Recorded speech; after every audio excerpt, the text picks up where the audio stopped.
Okay, so today I will be trimming some mise en place bowls. So we did those last week where they're just little bowls that are like this that will fit in together and sit inside one another. So I started throwing some of those last week, and a few of them are ready to trim.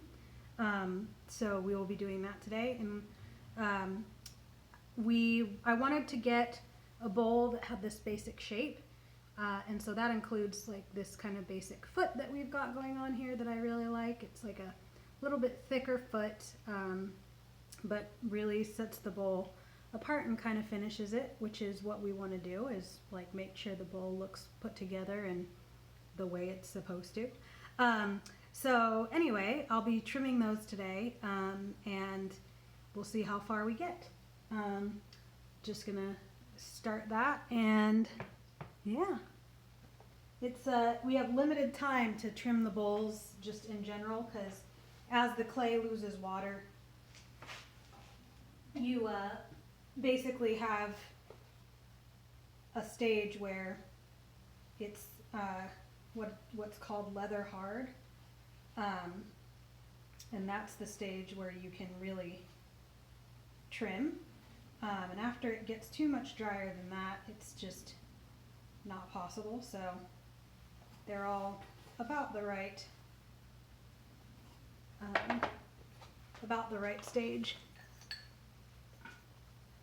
I need to recut this.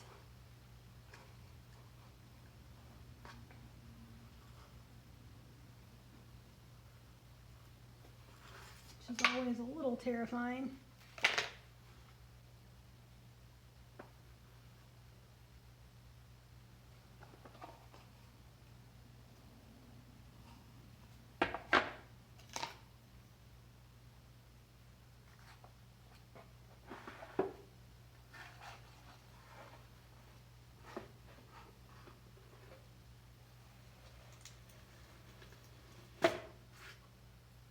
So clay is interesting because it sort of like creates a suction. If you put wet clay on a plastic mat like this, it kind of creates a suction that then makes it so that the clay then like sticks to it, which you want when you are throwing, but you don't want when you're trying to get it off the bat. So really you should get like wooden mats, particle board or something, and I just haven't done that yet for no reason other than I forget. I only think about it when I'm down here, and when my hands are all dirty, that's not really the best time to go shopping. So okay, so to trim, I'll turn this over and just get it centered, and then we'll stick it down to the mat or to the bat and go from there. Oh, you know, it helps to turn this on. It's funny how electricity works, you know.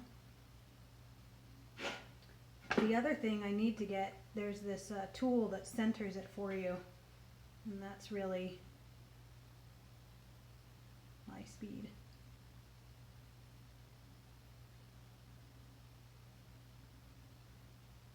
So I just want to see if the line, I created a line with the needle tool, and I want to see that that line is confident the whole way through.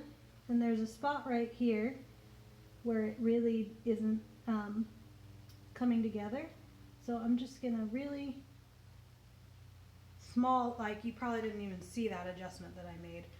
And I just adjusted it with the hope of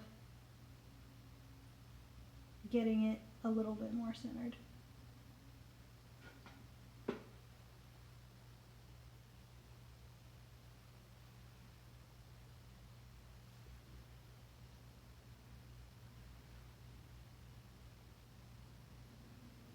All right. do one more pass, but I think it's pretty good now.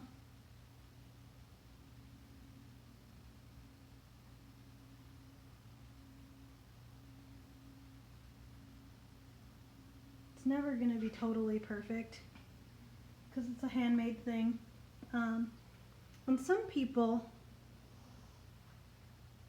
really steer into that, you know, like, oh, it's handmade, I'm going to leave my fingerprints and, you know, it should look handmade and all that. And I personally don't really subscribe to that. Like, my goal is always to make it as close to perfect as I can. And I mean, I haven't been doing this for very long, so it's kind of a tall order, but I feel like it's worth striving for. So I never leave thumbprints or anything on my work. I want people to see it and think that, you know, it was not necessarily manufactured, but that it is, I want them to second guess whether or not it was handmade. I realized that the camera looks a little blurry, and I am unsure why. It looked clear a minute ago. I don't know if it's an internet issue I'm having or what. Oh, there we go. I don't know. Oh good, is the camera thinking for me now? It's saying, oh, it looks like I should blur this. That's great. This is what happens when you use your,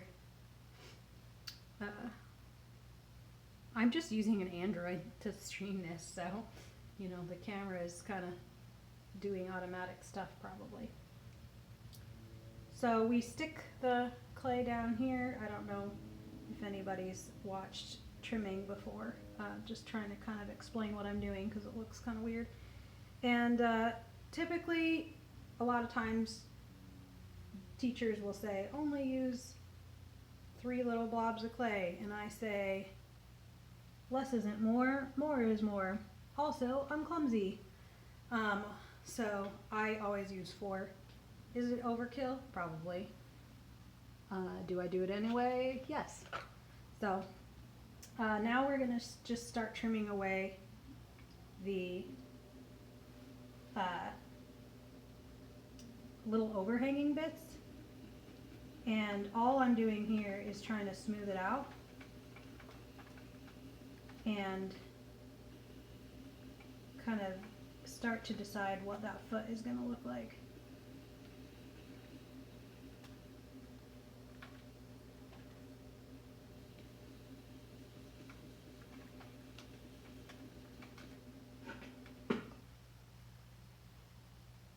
I like notched the foot a little bit when I moved it, so I've got to basically work through that notch.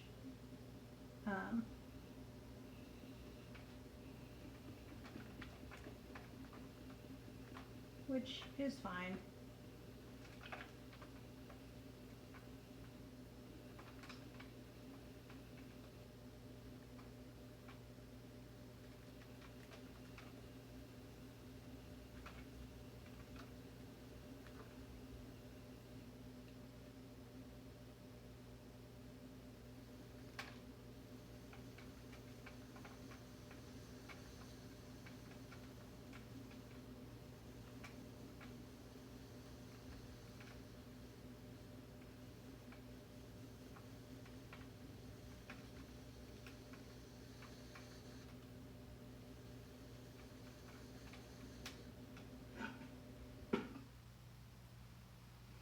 And I just stop periodically to make sure that things are looking mostly okay.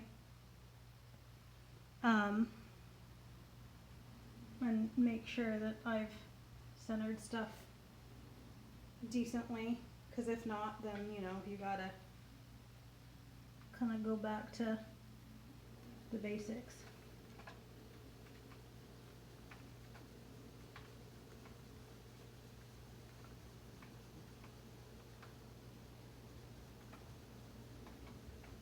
So I really want to bring this foot in so that it's not flush with the side of the bowl.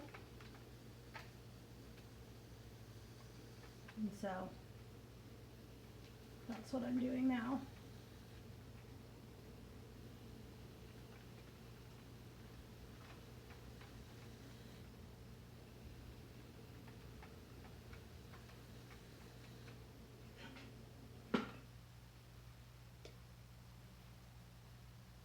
And see, it's a little bit off. I'm trying to decide if it's off enough to warrant moving it.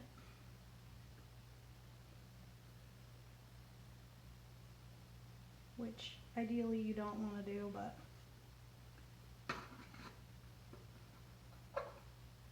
if that's what happens, that's what happens.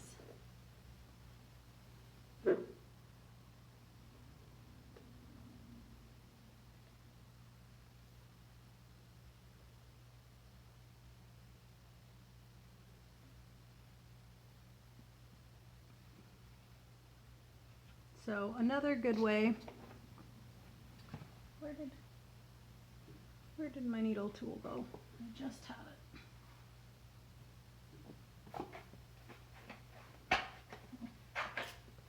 Another good way to kind of see how it's centered is by, good job Marissa.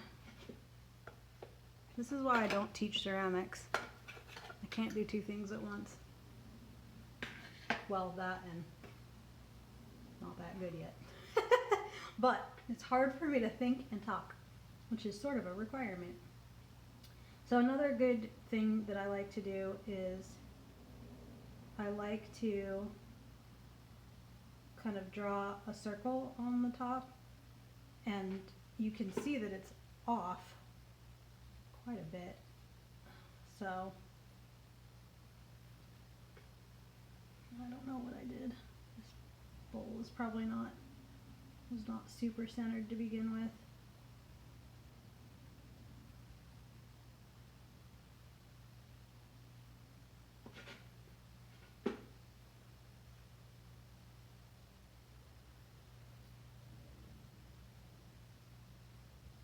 And basically I'm just trying to get it to a spot where I can trim it so that it's centered.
Hi, Joelle. How are you doing?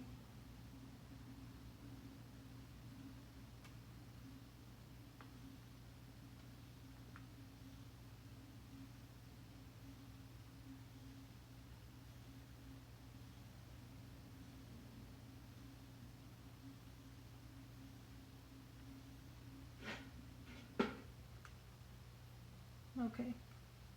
Let's see if I have fixed my mistake. I'm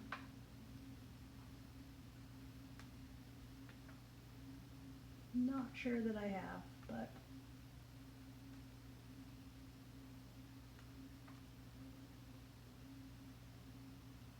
we will see.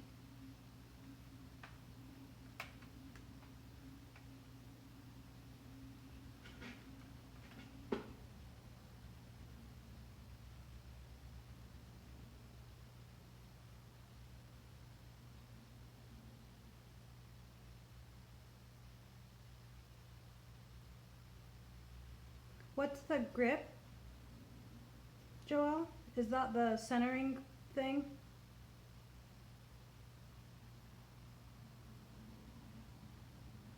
I've heard good things about that. I can't look at it, but at least not right this second. But I'm guessing that it pulls everything together and like centers it for you. And I would highly recommend that. I have heard that it's fantastic. I am also getting one at some point.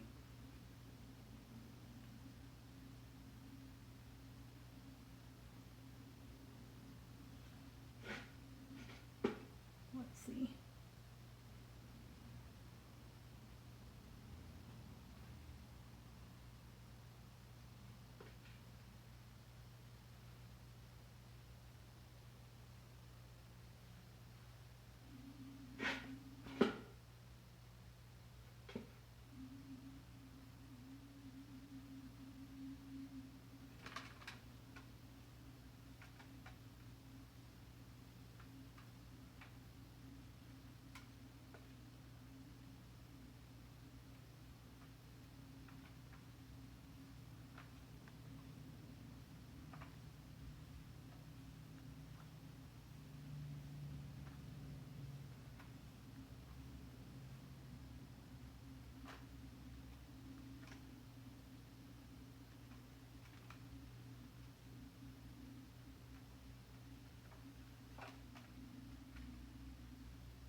Oh, $270. That's a lot. I didn't know they were that expensive.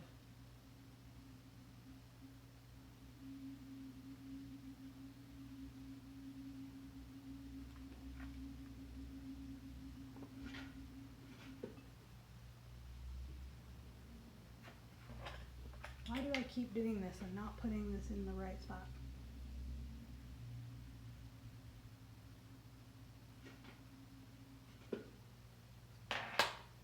Okay.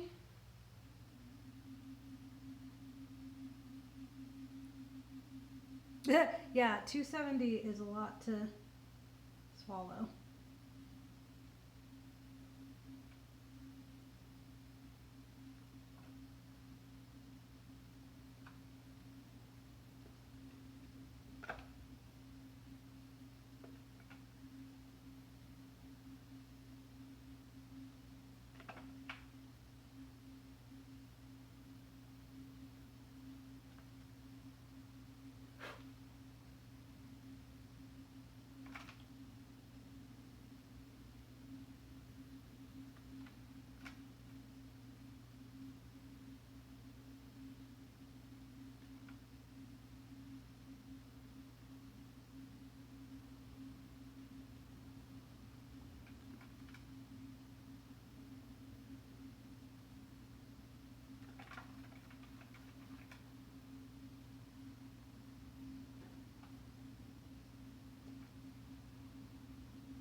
And then I think maybe for this one, I don't normally do this, but I think it might, well, I'll just leave it. Maybe on a different one. I was gonna notch some designs into it, but we'll leave it. And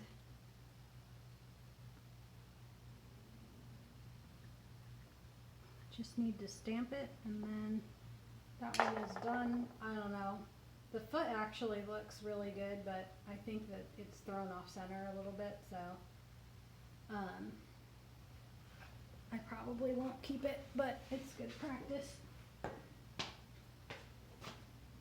And I get to use my new stamp, which I have not gotten to use at all yet.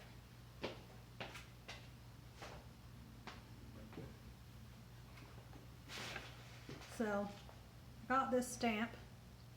Oh, that's the wrong way. I got this stamp, and it's just a little, my initials and the line with a little dot at the end. So yeah, I'll stamp this and then I'll show you.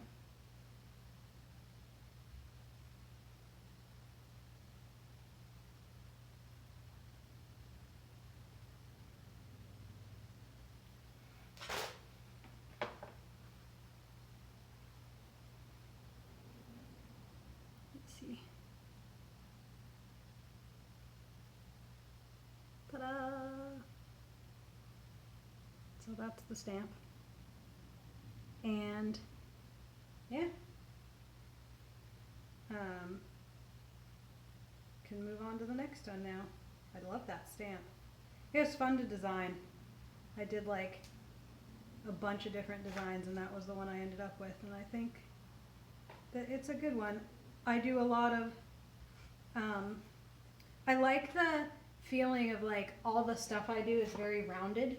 You know, it's like bowls and bases, and I like the idea of having a line on there. I don't know, just like the juxtaposition of a line against something that's very round and organic. I kind of like that.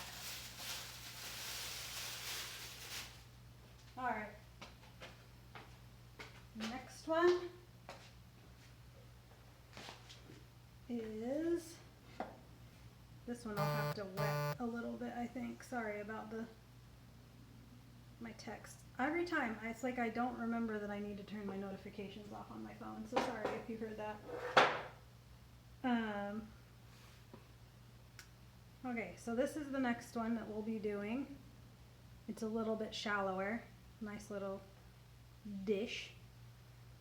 And I think I mentioned last time, like doing things that are consistent and the same, at least for me, is pretty hard. I think, oh boy, I think with anything handmade, it's hard, you know? So, I'm trying to be like, unacceptable. I'm trying to be patient with myself, because it's like, I know that I know how to throw stuff, but you know, it's hard to ensure that it's consistent every time, and you measure it, but sometimes you don't center it just right, and it's good to remember to be kind to yourself, as much as I hate that, but it is good. It's hard to be nice to ourselves. I think we're typically not very nice. Okay, so center this dude.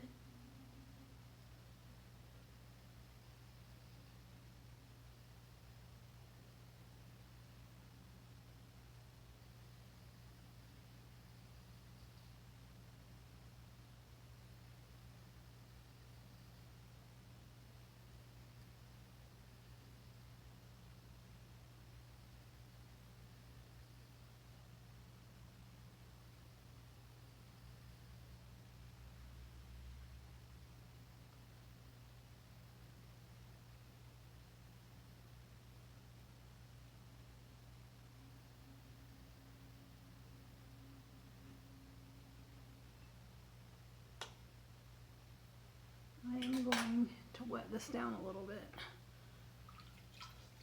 know why I poured so much water for myself. I like zoned out while I was doing that and have like a full bucket of water for no real reason.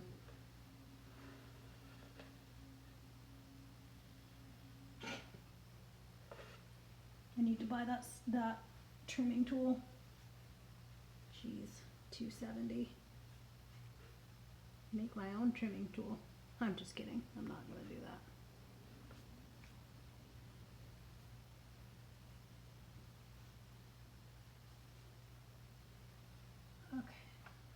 Okay. For real, I can't put all I need. Oh my god. This is my life. I don't organize my tools and then I'm like, where did my tools go? That's how I talk.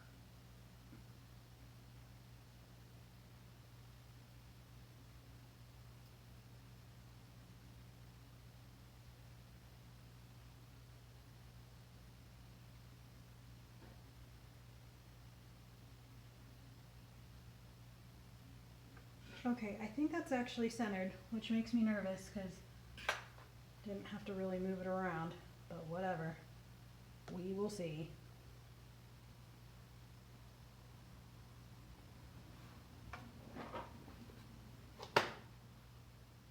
Yeah, it's too dry. You know, you want it at like that leather hard stage, and it sat out, I think, a little too long, and so it's a little dry. But a good trick that I did not do this time because I thought I covered it in time, but I apparently didn't. It still lost some moisture. A good trick is to get a little cup or something of water and get a little cup of water. That's why I use 4. And put that on the mat with under the bag, under the plastic wrapping. So that way when you wrap it in plastic, you know, you're slowing down how quickly it loses water.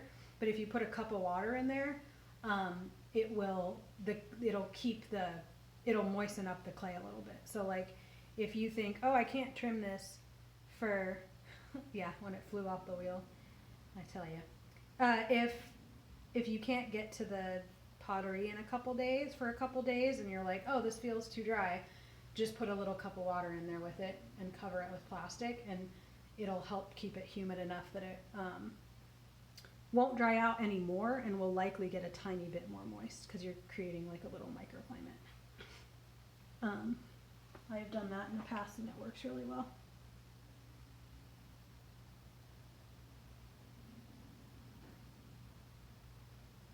Okay. So in an effort to make sure that we're not kicking up a bunch of bad dust, I'm going to trim this, like trim it and stop it, re-wet it, trim it, stop it. And if at any point it stops doing the little curly cues and starts looking dusty, I'll stop and re-wet it. Because you don't want to create dust. That's not good for your lungs.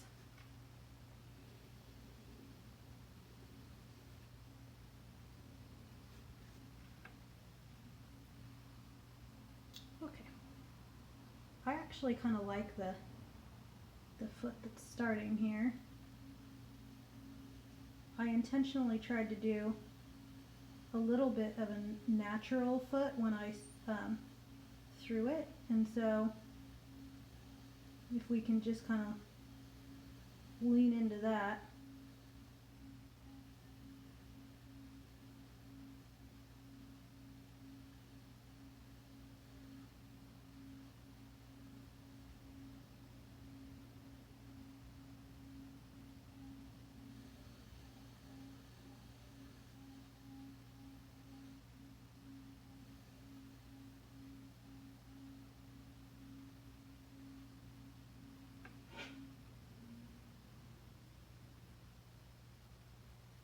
Okay.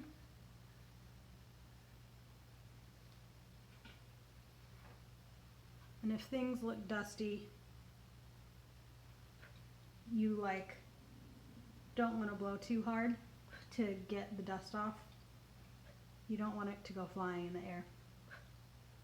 I'm going to re-wet this.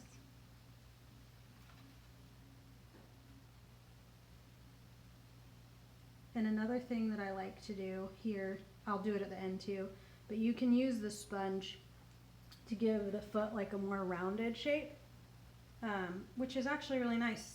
Again, you have to think about how what you're making lives in the physical world, right? Because, you know, you use the bowl, you eat from it or put stuff in it, and you want to look at the stuff that's in it. But whatever you're doing, it's interacting with the physical space around it too. So what I mean by that is when you make a bowl, it has to sit somewhere. And if it's sitting on a table, you don't want it to scratch stuff, right? Like that would be bad. So rounding out the foot ensures that when it sits on something, it's not going to scratch it. And it's those types of considerations that you want to think about when considering how you're trimming. Trimming is like, trimming helps the bowl look finished, but it also is how it interacts with the environment around it. So anyway, it's good to, just splattered water everywhere. So it's good to think about, like, is this gonna sit, if you know where it is, like what kind of table is it gonna sit on? If you don't know where it's gonna be, think about softening the edges of whatever it is you're making so that it doesn't damage wherever it might end up.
So I just want to set the depth of the foot, which is what I just did by kind of filling in that line. And now I just have to even it out, just, and hope that I also didn't take too much off, thus creating a hole, in which case this becomes a votive.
All right, so that looks pretty good.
Okay.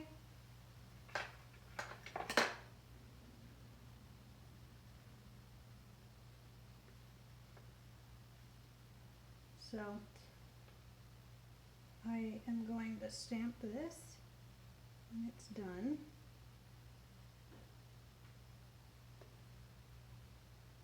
I will also kind of probably subject you to the other thing I do that I find very calming, but does take time, but it's one of the things you have to do if you want your piece to look good, and that is brushing it so that you get any lines out if you are wanting to get the lines out.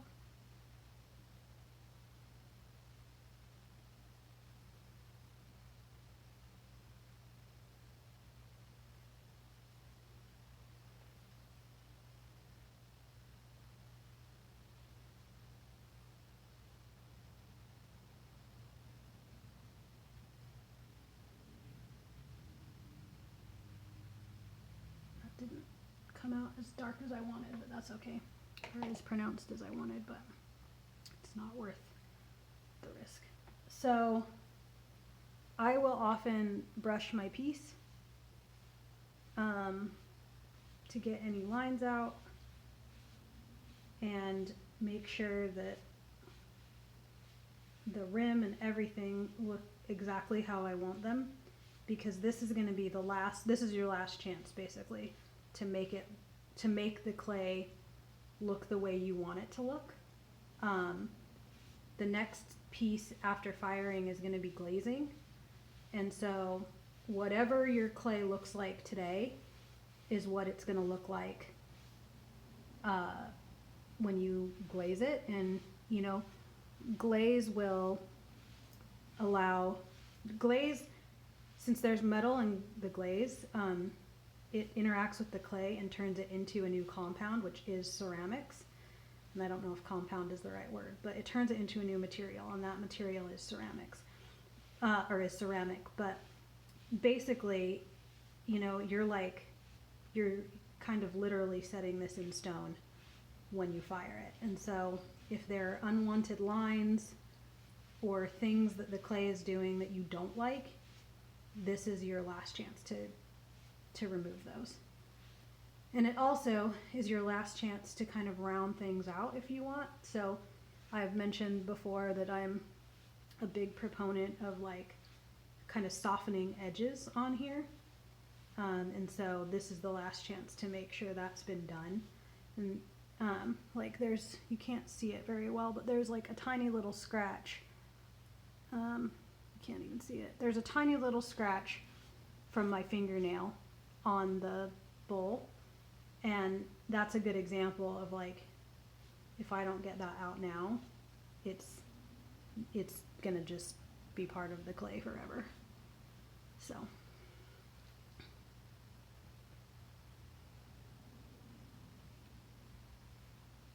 And then check the inside, check the rim.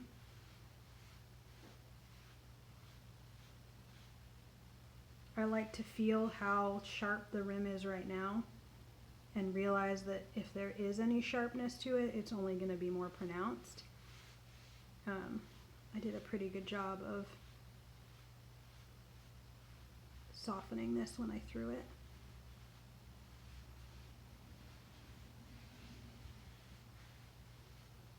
But just kind of buffing that out, making it really smooth and soft.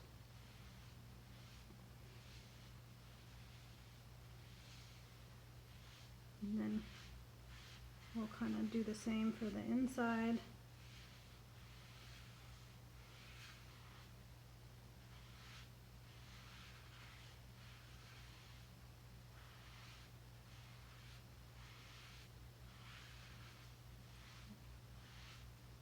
And I realize this part might not be the most interesting, but you know, I spend a lot of time like brushing out imperfections in the clay. I find it very meditative and really enjoyable.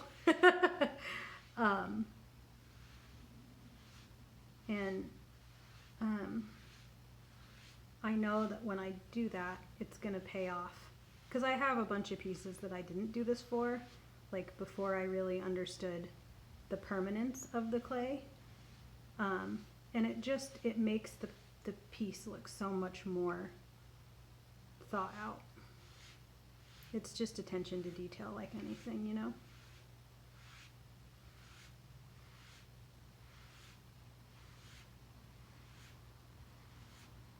One of the nice things too about working with clay is that there's a lot of really nice sounds. There's like the sound of the wheel and the sound of the clay as you're moving it around in your hands. There's the sound of the sponge on the clay. It's got a lot of really pleasing sounds.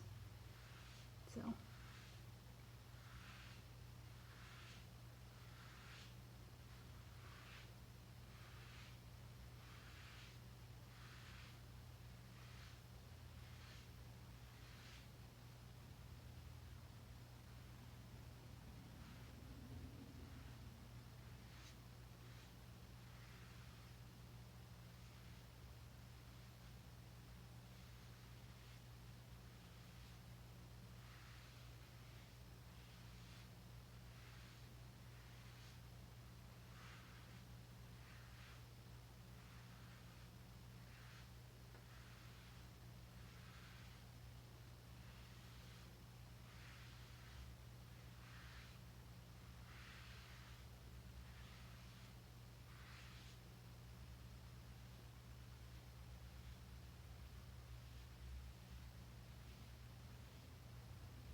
Okay.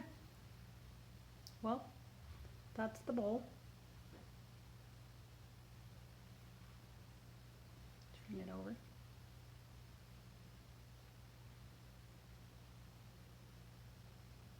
So, it's a good foot.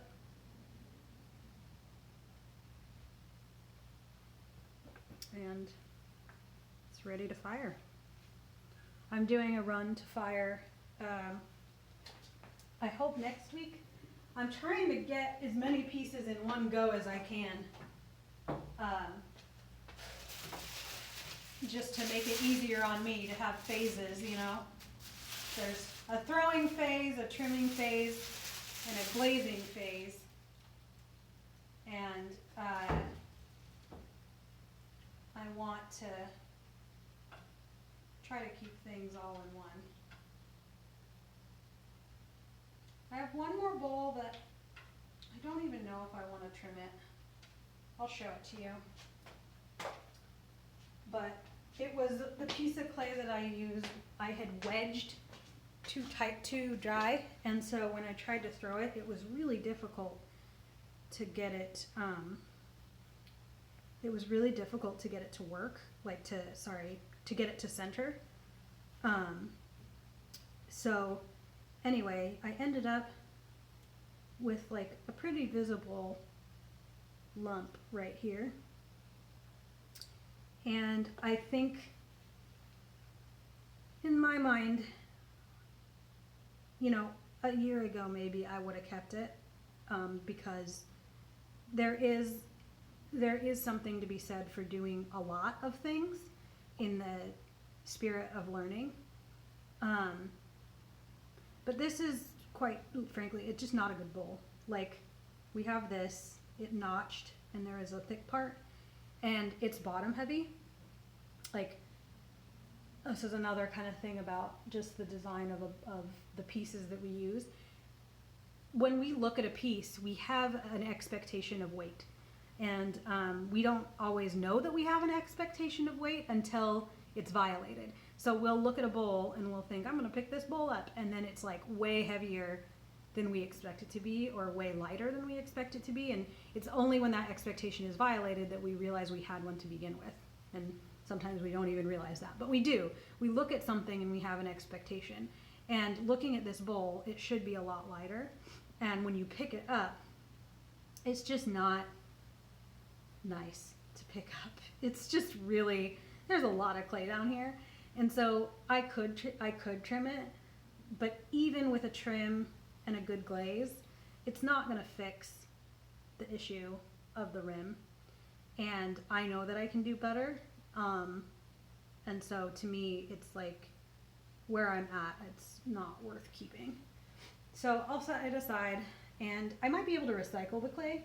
That might be a fun thing to try. Like, it's not totally dry yet, so adding some water to it and letting it sit and maybe pull up some of that water again is also a possible option. So that being said, I trimmed the two things I have so I can spend some time throwing a few more things, and then I'll have more to trim. Hooray! So I only did the biggest mise en place bowl, but I wanted to get a couple sets. So I am going to throw, to continue throwing those mise en place bowls until I get the two sets. And that's kind of how I've always thrown stuff, is like, I'm going to throw stuff until I get exactly what I want, which meant for one kind of class, I threw like just a disgusting amount of mugs, because I was like, I'm going to get this right. That's how I do everything, is like, I will do the thing ad nauseum until I get it exactly the way I want it. So, and then once I've mastered it, I'm bored with it and I need a new thing. So, I don't know. I don't know what that says about me, but that is how I tend to operate. This is way too big, even for the big bowl. So I want I'm going to do a big bowl again and work my way down. I'm going to try to do 2 big bowls, 2 medium, 2 small. And what I decided last week is that I want them to be stacked in each other. I want them to stack in each other well. And I also want, there to be about a 1/4 inch space between each bowl. And I want there to be this kind of cascading effect where the smallest bowl is, better take my watch off. That's going to end in tears. Where the smallest bowl is the highest point, and good, Marissa. And the smallest bowl is the highest point, and then it kind of cascades down. So that is what I will be doing. So I'm like not kidding. I don't even know how I walk and talk at the same time. I just said I'm going to take my watch off so I don't get it wet. I took it off and it immediately fell into the clay water. Into it. Like, just tumbled on in. Oh my God. It's just a comedy of errors over here.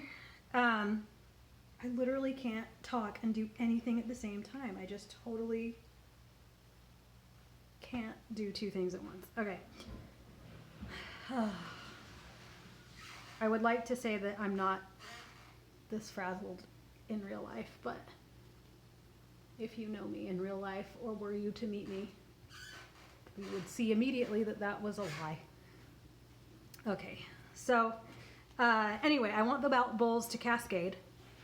And so I think I can pretty much organically achieve that just by creating a good foot on each of them. So I'm not too worried about that.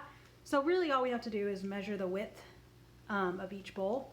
So I'm starting with 5.5 as the inside width, 5.25, and then 5 inches. And then I expect some shrinkage up to 10%. I'm actually not sure exactly how much it's going to shrink, so I'm trying to be cognizant of that. And if the bowls end up a little bit smaller, like if it does shrink a full 10% or more, it's okay. Like, they're mise en place bowls. So for anybody like Joelle, if you are there and because I know that you throw, I suggest getting a scale because I don't have one and I need one badly. Okay, so this is about right according to my eyes because I don't have a scale. And we can get started.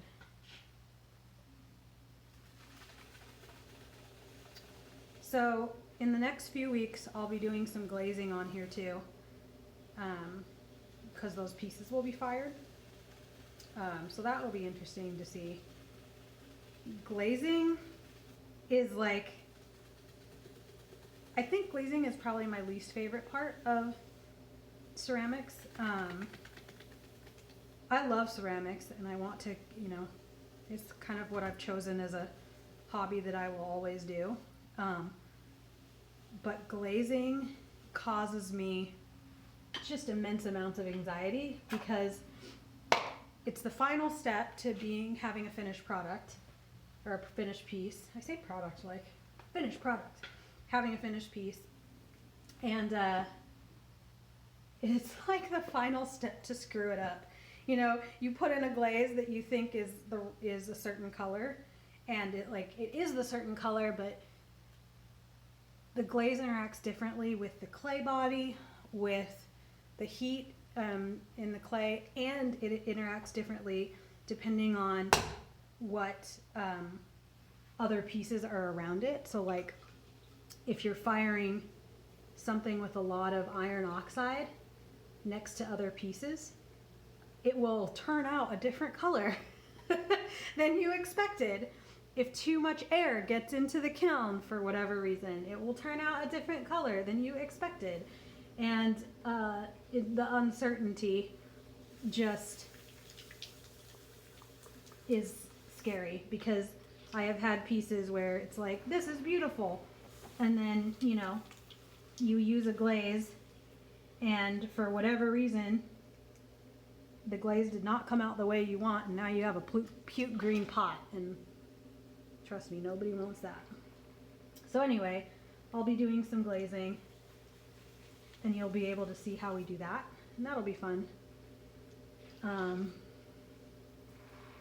then we'll actually get some nice finished pieces.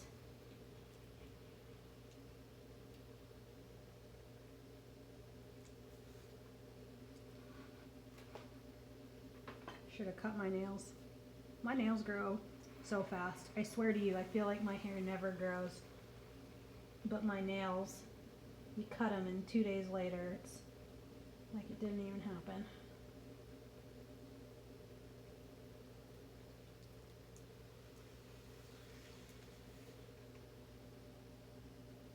Put that, I have a string that's hanging down that could spell peril if I'm not careful.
So that's how much space we have, which is just right.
So this is a nice shape, but it's not the shape I want.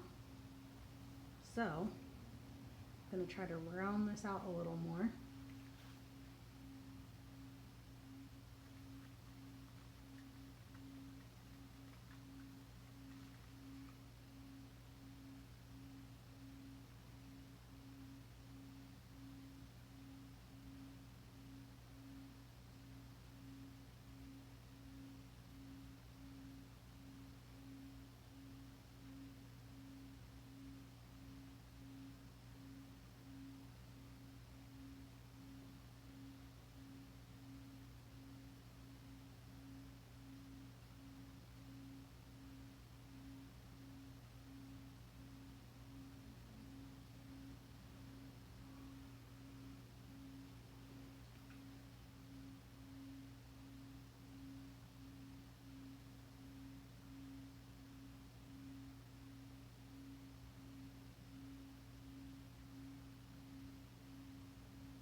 There we go.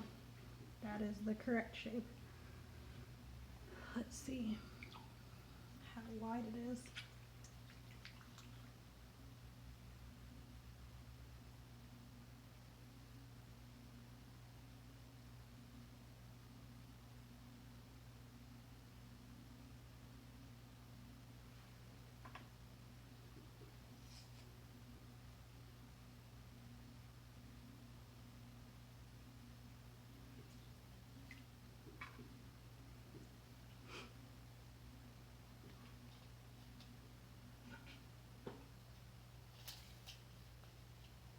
Wanted it to be 5.5, and it is not, but it is roughly 5 inches, which is the smallest bowl I was going for. So I'm just gonna call it, because I can't push it any further. It's a good, I think it's a good shape right now. And if there's one thing that I have learned with doing ceramics, is that forcing it is not great. Like, that's not what you want to do.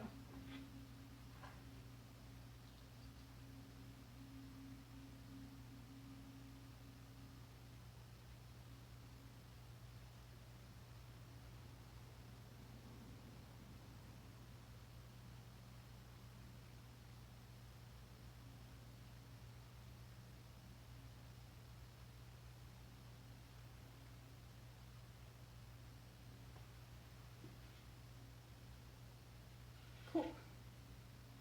Pretty happy with that. I'm gonna cut it and then let it dry on here a tiny bit before I take it off, because to be honest, I'm just not great at taking stuff off the wheel when it's super wet. Like, that is a skill, and one that I should probably learn. But since I have the luxury of this being in my house, I don't have to learn it. And ideally I'll get a fan down here, and that'll help me dry the pieces before I have to take them off the wheel. My teachers were always really good at like throwing something and immediately taking it off the wheel and putting it onto their mat, and there's just so much room for error, and I'm really not good at it. So rather than risk messing up the bowl, I will instead let it sit and go from there.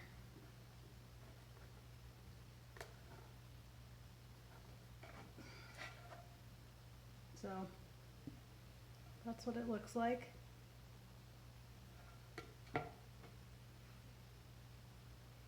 Trying to decide. It kind of like bowed a little, so I don't know if I'm making it worse. I don't know why it keeps doing that. It's weird. It's like I've thrown them.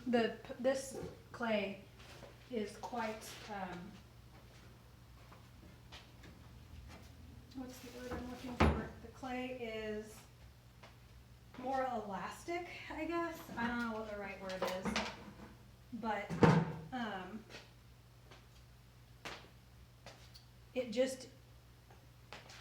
it's just so much softer, and so it doesn't stand up as well to being cut off of the bat as the clay that I'm used to, and I'm still getting used to it. So should probably look at a video and see if I could change the way I'm doing it to make that not happen as often, but I haven't looked that up yet. I hadn't really been able to put together that was what was even happening until just today. So there you go.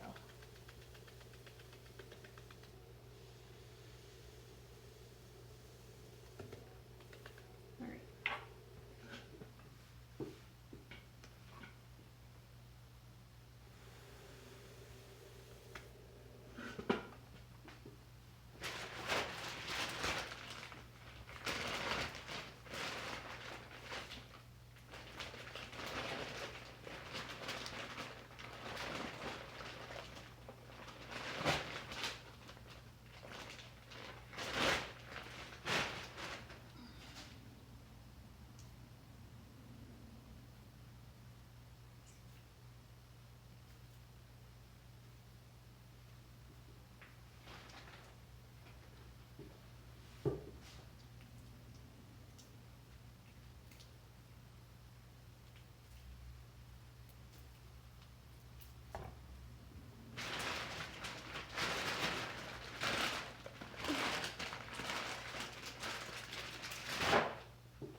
Okay.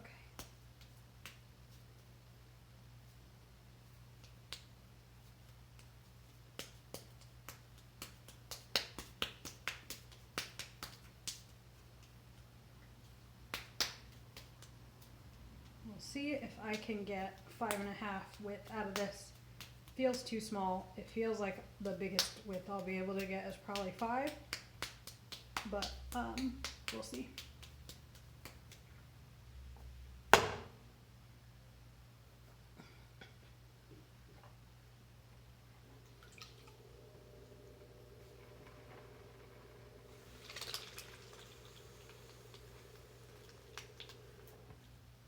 Yep. Knew that was gonna happen.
think I went too low.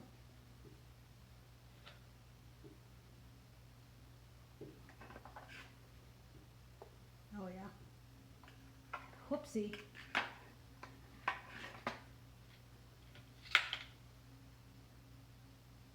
I can re-wedge that and do it again. As soon as I did it, I realized that that was what happened.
Okay.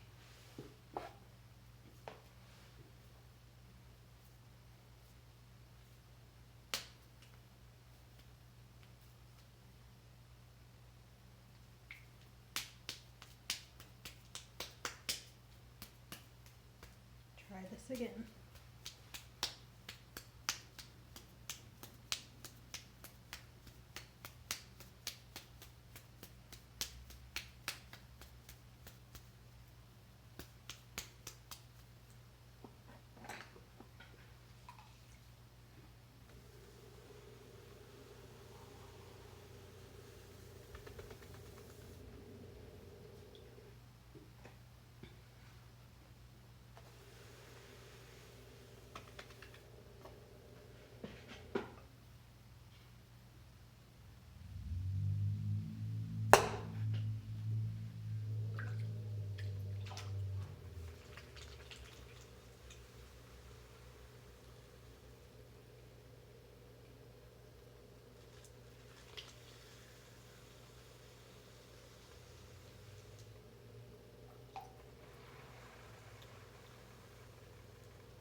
So that one I don't know, I couldn't get it centered correctly. I think what I need to do is actually take the time to wedge before I start, because that gets out any lumps and air bubbles, and I didn't do that either time, and so I think that kind of bit me in the butt. Since I've been doing this for about an hour and a half, I think, and I need to wedge the rest of this clay, I think I'm going to call it there for today, and next time we will be able to throw a few more things because the clay will be wedged. So anyway, that's all right. That was a confirmation for me that, you know, you got to do your due diligence and actually wedge the stuff. So anyway, I'm gonna do that before the next one, and we will see you then. As always, I am unable to touch anything right now because I'm covered in clay, so you can kind of watch me partially clean up or not. It's up to you. But that is what I have. I should do like a daily question or something so that the end is not so boring, because it's probably not very fun to just watch me clean a wheel. But overall, I feel pretty good about today. I think what I'm learning, I like streaming this. I think it's fun. But I also am learning that I probably concentrate better when I'm not streaming. So stuff comes out a little bit more regularly. I mean, like we always have learning processes, but I feel like I mess up a little more when I'm trying to talk and do stuff. So it's a good learning for me to like slow down and just work and not worry so much about the words that I'm saying.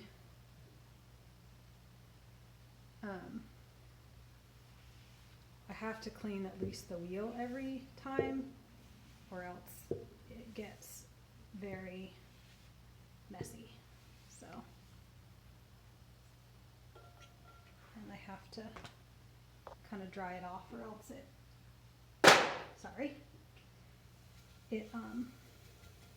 gets stained. So that's why I have to do that before I sign off, because I'm already dirty.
All right, well, that's about what I can do today. And the wheel itself is mostly clean. The rest of it is not. So that's my job for tomorrow.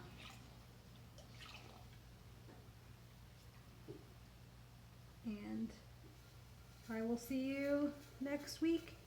I'm hoping I get a chance to throw between now and then. Can maybe show you some pieces as well. That'll be fun. But we'll see. Never know. So, all right. Well, thank you for coming, and it was nice talking to those who I did talk to, and we will see you next week. Bye.